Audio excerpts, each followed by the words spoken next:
All right. It looks like we are live now. So thank you for joining us. Hi, Gina. Hello. We'll give everyone just a few moments to join us. And as you log on, please comment. This always helps us know that we're here, that our technology is working. So maybe tell us your name, where you're joining from, and we could do something fun today. Maybe you could also mention if you have pets in the house, what they're doing right now, because we're going to be talking a lot about them. So we'll see if their ears start burning. So we'll give just a couple moments to see if some of those comments come in, and then we'll get started with a very exciting conversation today that I think our audience is going to really enjoy. It speaks not only to the times that we're in with COVID, but also speaks to just being the best advocate that we can be for our animals, whether they're therapy pets or not, in both COVID times and not. So I see a couple comments coming in. Thank you, Elizabeth White. Tiger New London with Duke and Julia from Virginia. Perfect. So we are live and ready to go. So I'm going to go ahead and introduce Gina. I know many people joining us today will probably already recognize your face. We're very fortunate to have Gina on many of these live events with us. Gina wears many different hats. She is a animal behaviorist, a dog trainer who I've worked with for many years, even before working at Pet Partners. She is highly involved in the Pet Partners community. She is a handler, an evaluator, and the leader of a community partner group. So I know many people joining us can appreciate just how much work that is. And Gina also just recently completed her PhD in teaching psychology. So yay, Gina, Dr. Gina Fisher with us now. Um, so today you've probably read the topic, but we're going to talk about preparing for our animals' checkups, not only at the vet, but we know that as therapy animal handlers, we should be conducting these body checks frequently, before and after visits. And if you're like Dr. Fisher, you're doing it almost every day. So we'll talk about that. Say hi to a few folks. Here we have Sandra, and her dog is napping in Denver. Two Chihuahuas on a lap, and we have Abby Wilson and Duke and Duchess in Texas. Lucy says hi. She's also in my lap today. So thank you for joining us. Gina, if you would like to go ahead and introduce yourself in any way other than how I introduced you, and talk to us a little bit more about why you're passionate for this work, and what has led you to kind of want to be able to help us in having this specific conversation today. Yes, wonderful. Hello, everyone. I'm very excited to be here. I am extremely passionate about this topic. I've actually worked with animals, a variety of species, for over 20 years. And when you get the experience to work with otters, to walruses, to cats, to dogs, they all have something in common, and they're looking to us to take the best care of them.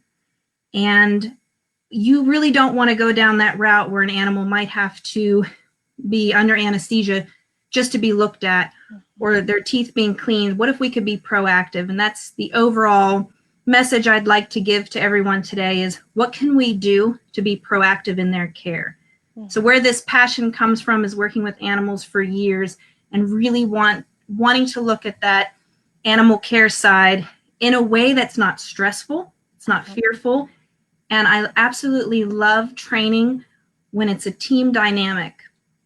I'm not interested in my animal having this learned helplessness. And you can kind of fall into that path pretty easily because you think they're just communicating with you like, oh, I'll stay still, but there's a difference. And I was hoping we could work with it, today, just talking about what I would look for, that you're seeing this engagement with them. So that's why, I wanted to talk with everyone today, and worked with Taylor, and I work a lot in dog training to help people understand, because with dogs, and for all of you, I shout out to do therapy work with different animals than dogs, because that's awesome. And I will try to refer a lot to saying animals, but I'm got the dog necklace on, so it's the dog thing. But it's awesome. What we are going to talk about with dogs is with any animal, and it's about the trusting relationship. So really, it's today hoping, like, if you have any comments or thoughts, you can write them in. But I really want to go over just what I do on a daily basis, what I think is helpful. So when they go to the vet, or I need to get a good look at them, that it's a two-way street. They're comfortable with me, because sometimes your animal might get hurt and you might have to go kind of in and look at them quickly, and you don't want them to flinch or to be afraid. Yeah. So get excited. We're going to learn so much today. Well, we really are, and I'm excited because I can attest.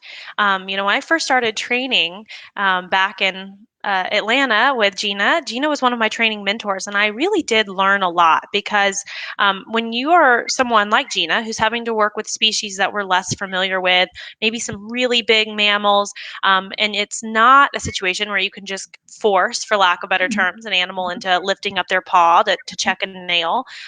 You really get an appreciation for these being trained behaviors that are enjoyable, that don't inflict a lot of fear.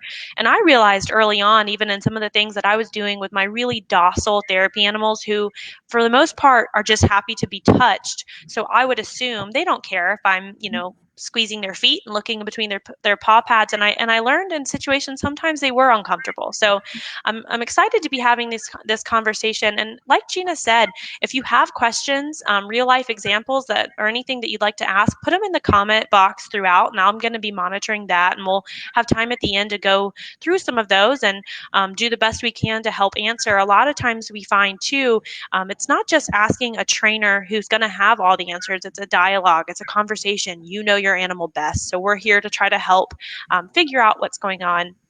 And a lot of the things that we're going to be talking about today exceed the work that we do just in the context of therapy animal work. So, most people who are joining us today are probably interested in therapy animal work to some capacity, but our advocacy for our animal goes far beyond that. And if we have a bad interaction with our animal outside of a therapy animal interaction, it still could impact us in the work that we do. So, we'll keep that in mind. First, I do want to just see if we can talk about those day-to-day things that you do, Gina, to prepare your animals for those body checks. Where we before and after therapy animal visits check out our animals.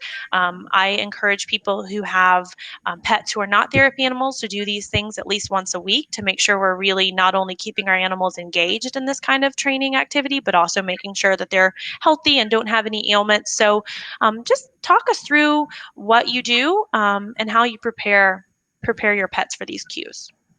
Yeah, absolutely. So you can go two different routes. You have this passive route you can go that maybe when your dog or cat, any of your animals, let's say animal, is resting.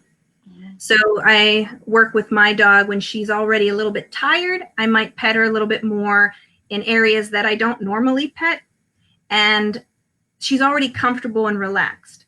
But then it goes on to maybe more of an active training. And I will have, it's just considered a training session where she'll do a focus, look at me, and I'll just ask her, to stay, and I'll start touching around her eyes, and I'll put it on cue just so she knows where I'm coming in.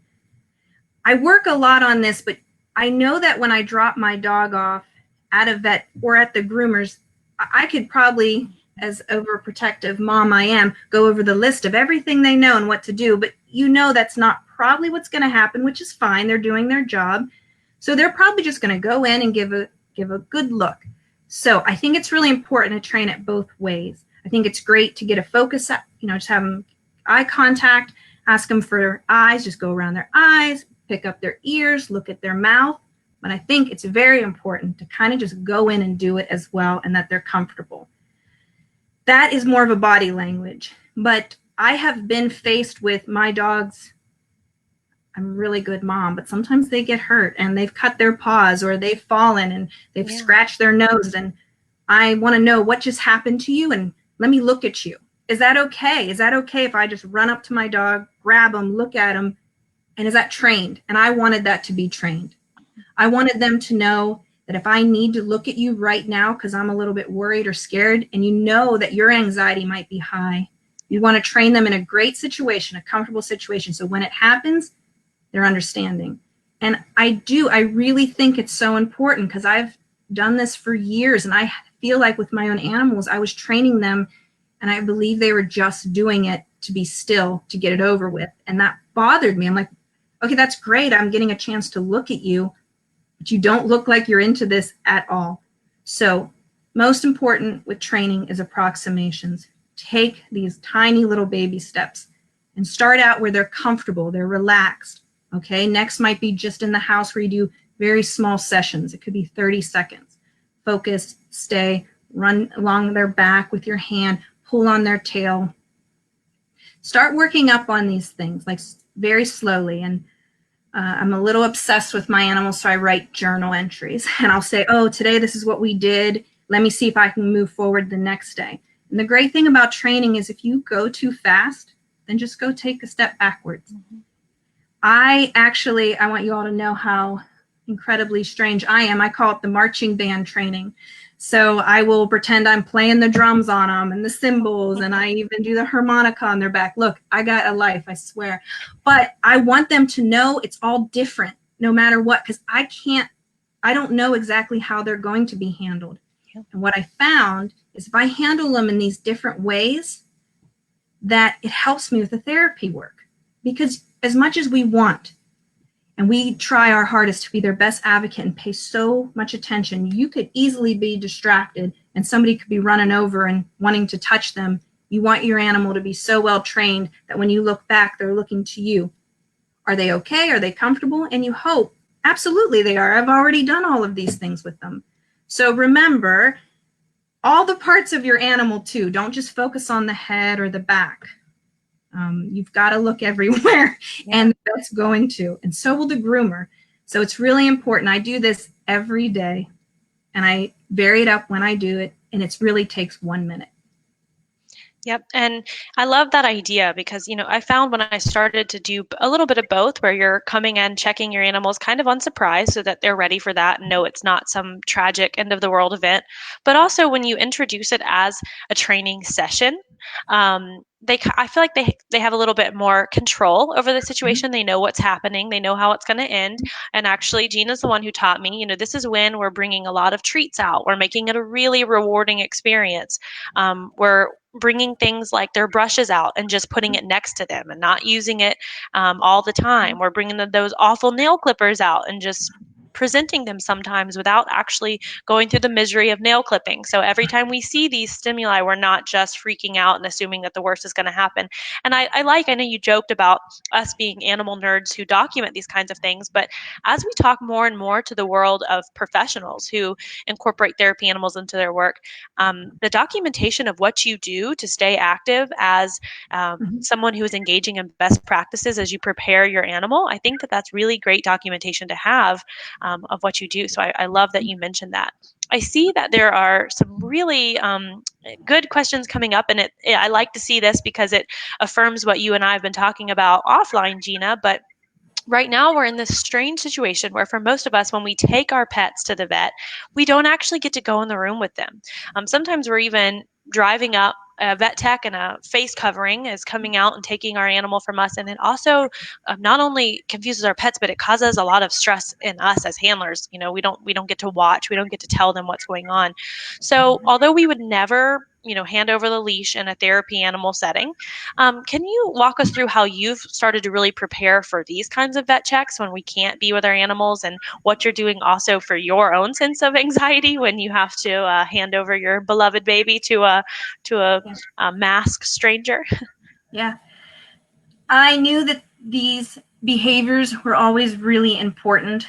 So I had practiced this before COVID. And I know if some of you're like, well, I didn't. So now what do I do is you should have a really great relationship with your vet. If you don't, then you should find one that you do to help you through this. So I've recently needed to take my dog to several vet visits, and it was a very upsetting time for me. And I knew I wasn't going to hear good things, but I had to give her to someone else. Now, for me, it was like, but I'm her comfort. She needs me. And you balance it. You're like, does she or do you? If you practice this, you will get better and you will feel better. So that's the thing, is you have to make sure that you're adding this into your weekly schedule, and it can be anything. So I'll go over a few things which you could do. Maybe right now it's not the actual vet. Maybe it's somewhere close to the vet. If you have someone that can help you, great. If you don't, I'll go over what to do as well. But what I was doing with them before is I was able to go into the vet clinic. So what I'm doing now, and I let the vet know, and we have a good relationship, that here I come again. I am just driving up. If they come out, I make an I just kind of ask, do you mind just taking my dog over to the side and just coming right back? That has not been an issue at all. If that's something they can't do because they're busy, maybe you're parking near the vet office and you just walk your dog over, walk back. You can do this at any location. Just get them used to kind of walking away from, maybe you have a friend take the leash and walk over to a building and come back. It could be to their house. This has been very challenging for us during this time, but also we know we're not supposed to hand over the leash. So that's not something I think we think about of training, but now is the time that we can separate this. This is for their wellness. And if you have anyone to help you, here are the things you can do. You can take them in the car. If they have car anxiety, we'll work on that first. Take them to a place where someone has to take them out of the car because you may not be allowed to. And then they just walk them over to the building and they come right back. I would suggest very much not to make a big deal out of it. I think that works for me very well, so that when they come back, I'm not like, oh my gosh, you're back. I missed you so much. I feel all that, but I know it's not good for them. So try to stay as calm as possible. And if you're feeling that anxiety, sometimes I bring another person with me or a dog just to help me feel a little bit comforted. But you have to kind of get in the zone of this is for them and they're going to go and with someone else. And I've been talking with vets and vet techs asking them, like, how did the dogs do without us? And they're like, 99% of them do much better without us. So I think it's because, why wouldn't we be? We're overprotective of them.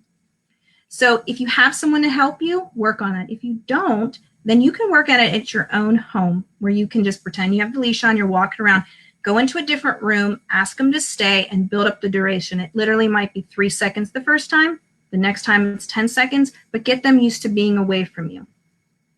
However, if you really have anyone that helps you, which would be awesome, a friend or family, ask them, say, do you mind examining my dog? Don't give them any directions. See how that goes and see how your dog handles it, but you be with them to reinforce and say, good job, and give them treats for it. I'm telling you, if you do it enough, it will transfer over to when it comes time to.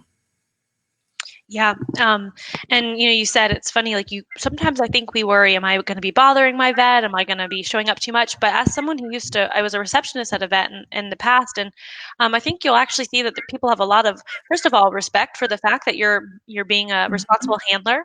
Most of you are probably having therapy animals, so we know that right now the world is really stressed out, and maybe it could even be a benefit to them. And when all else fails, like maybe if you have it in your budget, you could pick up some donuts and drop them by, and make the day of the people who take care of your animals for you, and have that kind of exchange. But those short visits, when it's a positive thing, when you're just going by for the sense of for training, I think it can go a really long way. So we had a question come in from Donna. She asked, how do you think that the pets are perceiving people in mask right now? We talked some about this in the beginning when this COVID pandemic hit, but what are your thoughts on that, and on getting your animals used to that new visual stimulation? I think my dogs could care less, and I was like, why don't they care? And I was like, I think because everyone needs to get to know. I mean, I used to wear different hats. I would wear wigs. I would wear scarves just to desensitize them, because I knew I had no idea what I get involved in a therapy activity, who we might meet. So I kind of already prepared them for. So what you're kind of working on is it's different.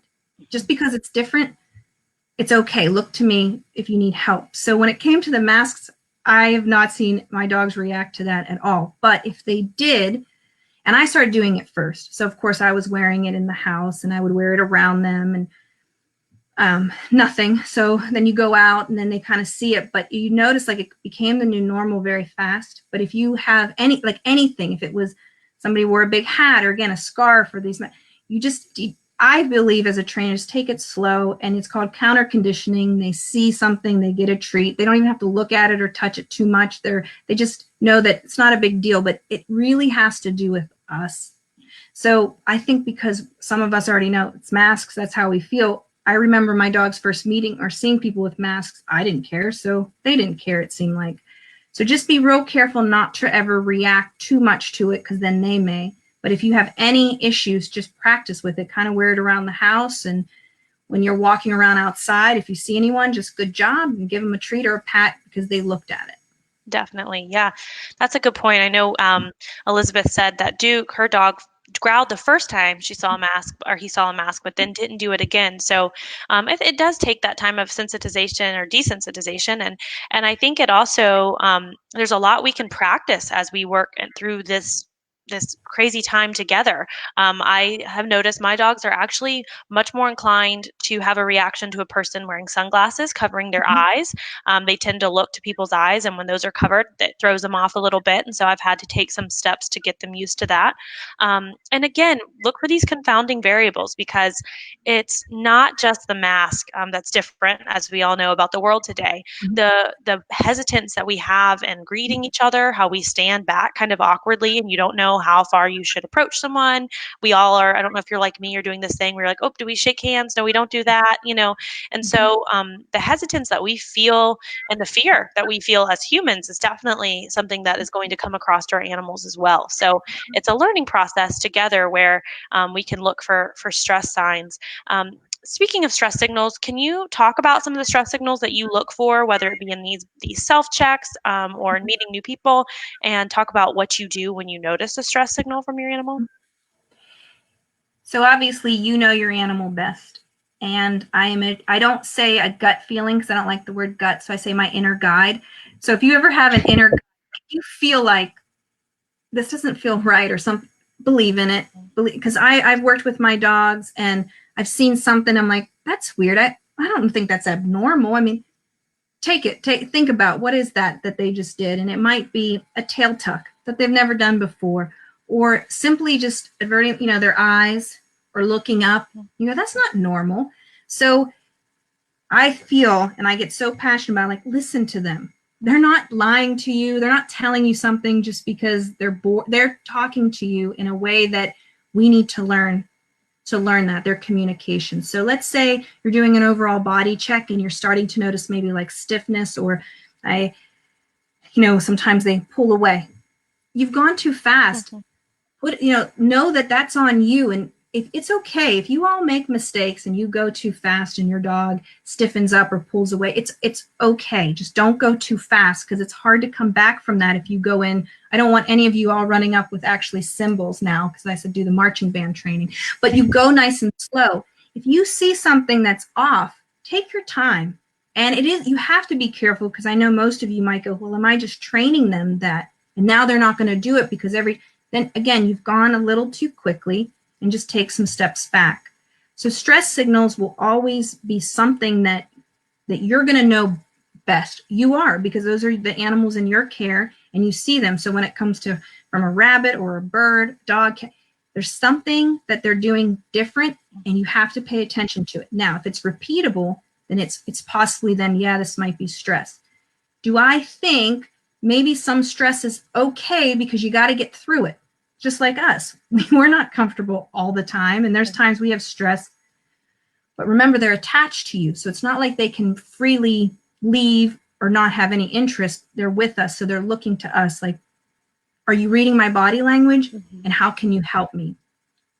Reassure them at the right time. You don't want to reassure them when they're shaking or so nervous. Maybe you just kind of walk away, let them relax, but listen to them. I feel like I want you all to know, like, as a behaviorist who's done it, I've worked with animals for a long time. With my own dogs, it has taken absolute years to develop a very strong relationship with them. It gets very frustrating. I know it does, because I've done it before, where you go, oh, like, I don't understand. You did this yesterday. How is it Right. not working today? Remember, they're not robots. They Right. have feelings too. So Yeah. take your time. And when they have an off day, remember, so do you. So maybe this is not the greatest time.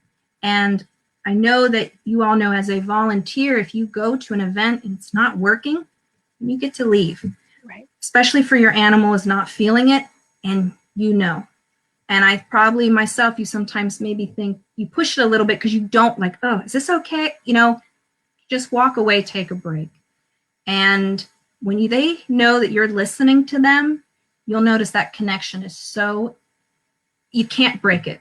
You can't. It's an incredible bond. So I guess my biggest advice would be just take your time and listen. Definitely. Yeah. And then, we have to be careful too not to assume too many things when we notice a stress sign. You can think, well, that might stress me out too, or to put our feelings and our behaviors on our animals. I think, taking that perspective of your pet at any given time is going to be a really important thing to do. And to also remember that stress signals do not always look like growling or moving away. Sometimes we see dogs shake as if they're wet when they're trying to shake off some stress. We see the big yawns, we see the whale eyes, of course. But one thing that I really wanted to make sure we talk about today is that something that you helped me on early on is that freezing behavior. That sometimes when we start to do these things, the animals will just get frozen and they'll say whatever you need to do to get it over with. So what do you do, or what do you suggest we do when we notice that our animal goes into that place of just freezing to get it over with? Yes, and I unfortunately, not knowing well enough at the time, trained a dog pretty much that. And I just thought she was the most well-behaved dog in the world, but really it was just do what you got to do and get it done. And maybe we've done that when you have to go give blood or get a test and you're just like, just get it over with. And don't you like try to think, well, I would like to be comforted, or maybe it would be certain baby steps that you go through, like approximations. So notice it right away before you reinforce it, because why it's happening is they are freezing, but you're going through the motions and you're probably saying good job or giving them treats at the wrong time. That's why I always start out in their most comfortable setting. So if my dog's comfortable outside and you can tell they're relaxed, they're laying out, that's when I start doing the touching because they're already relaxed. So I'm kind of doing it on their terms of making sure they're comfortable. Once I can get that and they understand the process of that, what I'm looking for, that's when I'll start bringing it to different areas. So it's very important to practice at home first, in a comfortable place for them. Then you maybe do it in the backyard, see if they're, good. Try the front yard. And now you're bringing it somewhere else. But I would really suggest, if you can, there's going to be times this is where I struggle. There's going to be times that they're going to be handled and they're going to have to be looked at because they might have an injury or they're not okay. And I'm going to accept that. I just want it to be as best as possible, as that they're not as stressed. And if we practice it, maybe they won't be as stressed. And it's like us too, when we get that you can cope with it a little bit better. So if you're seeing the freezing, I'd stop and I'd take a few steps back to work with them on relaxing. I also, when you first start, you might put some peanut butter on a spoon, let them lick it while you're touching them all over. But you don't want to end up there, because are you really going to say to the vet, all right, get your spoon, get your Skippy, let's figure this out? But it's okay to start that way so that we end where we can walk up to our dog, give a good look, good, done. The whole thing is a behavior, and then you get the peanut butter spoon. Right. That reminds me too, just of how we kind of work animals off of treats during the training process. This kind of jackpot lotto system. My dogs. It's funny. We trained in the beginning. You have every time you sit, you get a treat. Then once they start to learn the behavior, every time, maybe half the time you sit, you get a treat. Maybe sometimes you get two treats. So it's I'm willing to do this to see, because I know sometimes it's a positive response and a reward. So I think the same thing can be said of these sessions with our animals. So these are all really great points. I invite anyone who's joining us now, if you have any training questions as we look towards wrapping up soon, do put them in the comment box. Or if you notice any interesting stress signals of your animals that took you a while to learn, also go ahead and share those. We're all in this Pet Partners community together, and I've learned things from just hearing what other people would say about how their animal communicates with them.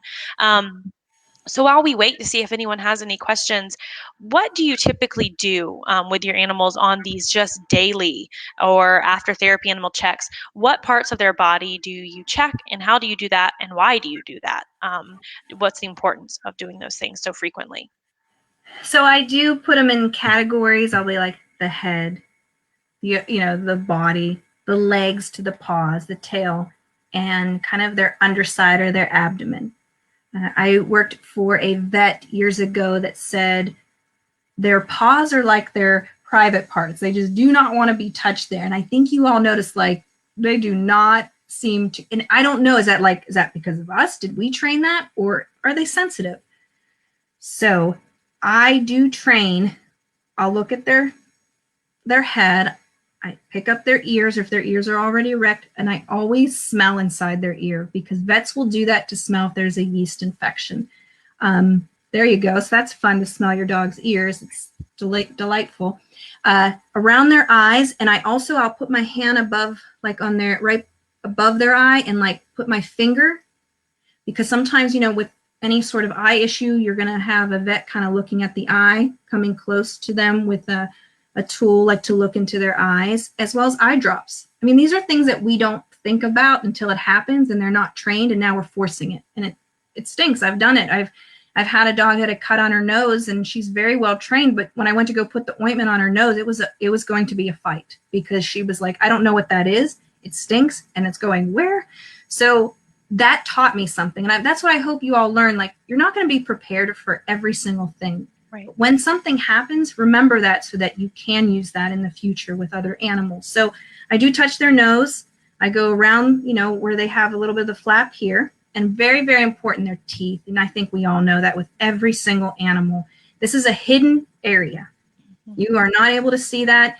And this is where I try, I tap their teeth with my fingernail. I will brush their teeth, but I also give a lot of dental chews to kind of make sure they break up any of the tartar. But I will run my finger along. And I did catch with my one dog, especially as they get older, if they have an infection or there's too much tartar, the gums will start to their gums will get, like, they'll bleed, or they'll grow a little bit over the tooth. And so it's important to kind of touch that. That dental care is so important for animals.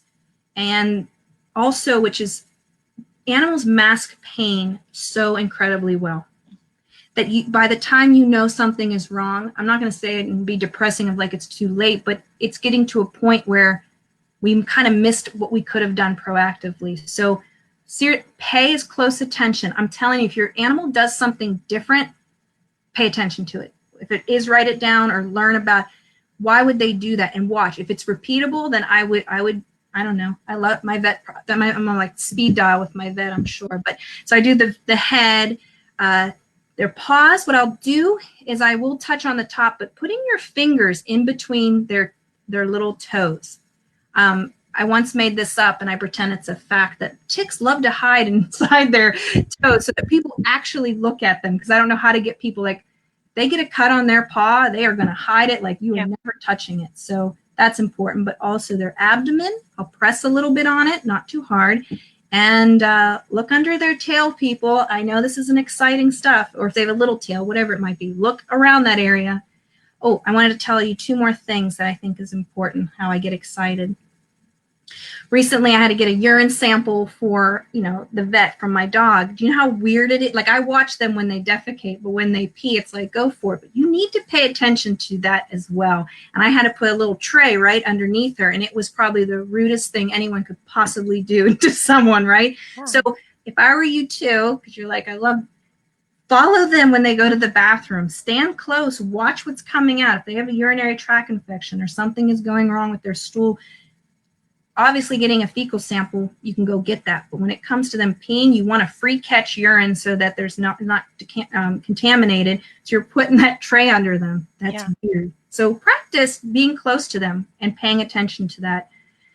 And and the other one I'm going to say, because I do this, is sometimes your dogs may not feel well, but they do need water. They might get dehydrated. Something I practice, I only do it a couple days a week. You're like, get a life, Gina. I actually bring them their water bowl and put it on cue to drink, because I have found with one of my dogs who became really dehydrated, she didn't want to get up to go to get water. So I'd pick up the water, bring it to her, and it was like, I have no idea what you're doing. It seemed forceful, like I don't do that. So again, light bulb, that's what I'm going to do with all of them. You're like my princess dogs. No, it makes sense. I need that cue sometimes. I'm like, wow, I haven't had water. I've only coffee today. I need to drink some water right now. Why can't someone do that for me? Yeah.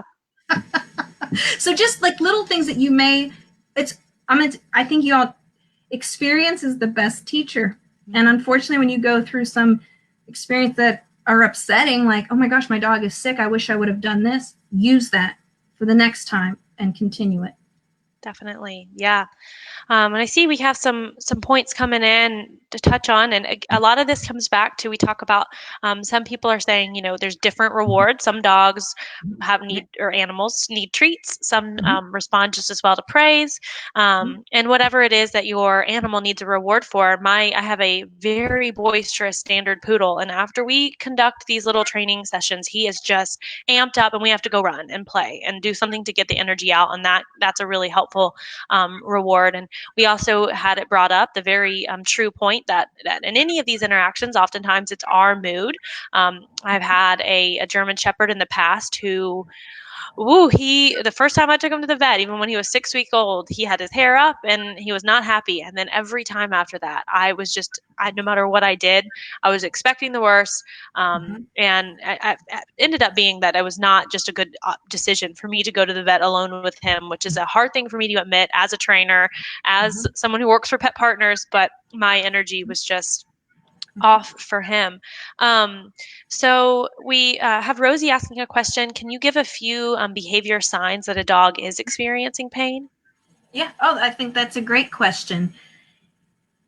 What this is the best that I can do with my experience with animals. You just got to observe them as much as you can to see what normal is.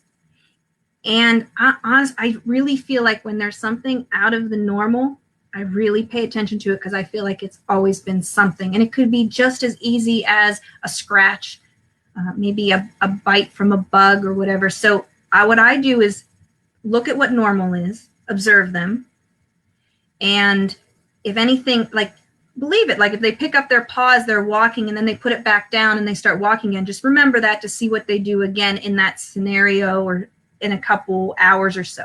If it goes away, you're good. But if you see it twice, I'd pay attention to it. And with pain, normally what I've experienced with animals is they isolate themselves a little bit, especially if you have other animals, or they hide. And I have a dog that loves to hide anyway, so I have to go, okay, he likes to hide 27 hours. There's only 24. He likes to hide, let's say, 17 hours a day, and now he's hiding 20. Like, pay attention to like that, the no-go. That's Yeah. interesting. What does that mean? Another thing which I think is great is if you're already doing palpations, right, and you're already picking up their paws and you're squeezing it, now when you do it, do they show pain response? Do they pull away? Do they grunt? Do they make a noise? That's why these are so important, because if you're doing it every day, just going over them, and then one day it's a yelp, did they just do that because they didn't want to be a part of this? I doubt it, because you've done it several times, or something wrong. Pain, they'll isolate themselves. Sometimes they will, if you have an animal that's not in like an enclosure, like a rabbit, or I guess any of them, like a cat or a dog, if they're with you, they might cling to you a little bit more. They might stand a little closer to you or whine a little for your attention, because they are looking to you for help. So I would say whatever's outside the norm, and if you're already touching them all over, then one day you do and they yelp, that's kind of an indication. Definitely. And, it's very similar with people too. You think about how do we know if people are in pain? I think we have individual differences and we have things that we learn from how we respond in our family. The same thing happens with different animals and even breed specific changes. I know that my poodles tend, just maybe this is just my experience, but they tend to be very clear with me when they are even remotely distressed. And so my pitties in the past are just, they have to be really, really injured to show Mm-hmm. if they have anything going on. We have some really wise handlers commenting too. Diana said something too about massage, how if we can really start get our pets used to massage over time, that can help. Yeah. How these things tend to change over time. So just for the same reason we reevaluate at Pet Partners as animals age, they have different preferences, they have different aches and pains, and Mm-hmm. so these are all things to be aware of. And I think this goes back to where I'm lucky because not only is Gina a professional colleague, but she is a friend. And so we have many times said, "Hey, can I run something by you? I don't know, maybe I'm just being overprotective." Sometimes after I've lost one of my animals, I become a little hyper vigilant with the others, and so Mm-hmm. I'll say, "Do you think that this is just me?" So talk to the people who are in your therapy animal community. Um, and get some feedback when you need to. That's perfectly acceptable to get some feedback from the people who love animals as much as you about what might be normal. And again, I think what the really big point to stress today, that Gina's helped me to understand, is that these are baby steps. The time I used to joke when I taught training classes that an hour of training, if we're doing dog years, was like 7 hours of training to our animal. So in the same kind of silly perspective, though, if I think of a short training session, I think maybe 5 or 10 minutes, but that can be a really long time for an animal. So, doing some of these body checks for just 30 seconds at a time, multiple times a day, is a good place to start for those animals who have these really strong reactions to it. So, And Taylor, well, you're talking about, and again, you're like, this girl loves what she does here. I love documenting. I have, what I'm going to tell you is, if you can, I make I make a file for each of my animals, and I do take weekly photos of them. wow. Oh, who am I? Because I have a dog that has, she recently had, she has like a cyst on her elbow, Uh-huh. a fluid filled cyst. And they asked him, they said, when did this start? And I'm like, all right, on January. All this information. I had photos because I'm like, I had measurements. I had Wow. life. But the thing is, the more you know and the more you can give them information, the vets love that. Like, wow, okay, thank you. So I'm not saying photos shoot every week, but if you can just take a photo of different, angles, then you'll go, what is this bump on them? I don't Yeah. remember this bump. Oh, wait, I like to take photos, and you can kind of Yeah. see it. But I do document. I even put like I'll put a ruler up against it to go, this is how much it's growing or whatever. Because Yeah. the thing is, you all love your animals. Obviously, you're attending this. You want them as healthy as possible to live as long as possible so they can help as many people as possible. So Yes. their health is number one. That's it. That's all. That's when people say, what is our job? I'm like, take the best care of them. Yeah. And with that, they're going to take the best care of us and others. So if you can document a little bit of it, it helps you to recognize, well, this is weird. That's Yeah. interesting. Definitely. Well, and you see too, I have my parents' dogs. I can notice their weight gain and weight loss more Mhm. easily than my own because I don't see them every day. So the same thing goes, it makes sense, even though we joke about it. But if you take pictures, or even if you're scrolling back through your iPhone, we all know our animals do adorable things plenty of times for them to fill up. Maybe not everyone will admit to documenting it and putting in a file, but if you look Yeah. at all of our Yeah. audience's camera phones, I'm sure we take a lot of Yeah. pictures. So, Yeah. some really good information for us there. So I don't see any more questions coming in, but I think this has been a wonderful conversation and really timely, not just for, like I said, for therapy animals, but as we prepare for this new normal of going to the vet. And so we really appreciate you taking the time to talk with us today. And we know that you are in a good community of people who agree with you, who understand. If you are here logging on to this Facebook Live, then you're someone who's already bought into the fact that these conversations are important, so that we can be our animals advocate, not just in the therapy animal context, but all the time. So I really appreciate you. Any final thoughts, any closing remarks for our audience today?